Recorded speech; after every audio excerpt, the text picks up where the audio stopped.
O să ne oprim la o instalație care aparține artistei plastice, Nora Cupcencu. Este o instalație care vine în susținerea acestei expoziții și Nora explică foarte frumos acolo.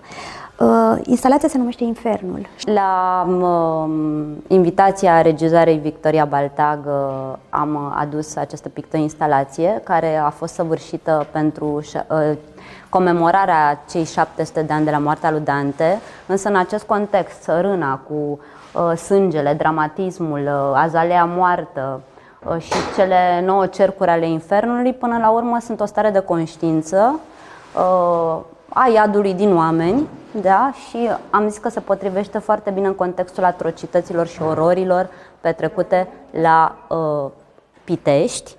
Sunt foarte mulți oameni, din păcate, care nu știu despre fenomenul reeducării petrecute la Pitești, ororile, victimele care au fost încurajate să devină călăii celorlalți deținuți și toate lucrurile acestea inimaginabile care s-au întâmplat.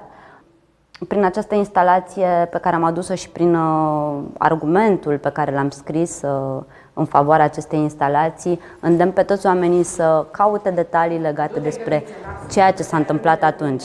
Cu toate că experimentul a încetat în 1952, neamul românesc este puternic amprentat de fenomen implementat după modelul lui Anton Makarenko. Rata de manifestare a acestor tipare comportamentale este mult mai ridicată în țările ce au fost sub influența blocului sovietic. Pentru că o istorie care nu este cunoscută, o istorie care nu este înțeleasă, ea nu poate fi vindecată. Și asta se repetă și în aceste săptămâni, din păcate. Între 1948 și 1952, cei mai buni studenți din România, elita studențimii românești, a fost încurajată să devină membru de Partid Comunist. Era partidul care tocmai intra la putere. Cei care refuzau erau reeducați, iar această reeducare era de fapt o metodă de tortură fizică și mentală între colegii de celulă.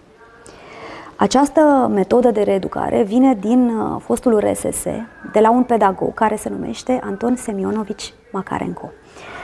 Dumnealui scrie o carte după o muncă de câțiva ani într-o școală de corecție despre metodele de reeducare ale acelor copii din acea școală de corecție. Așadar, în experimentul Pitești și ce vedeți aici și ce veți vedea în lungmetraj, sunt metodele de tortură propuse de către Anton Semionovici Makarenko cu adaptabilitatea și creativitatea românilor, pentru că ce s-a întâmplat la Pitești depășește imaginația unei minți umane.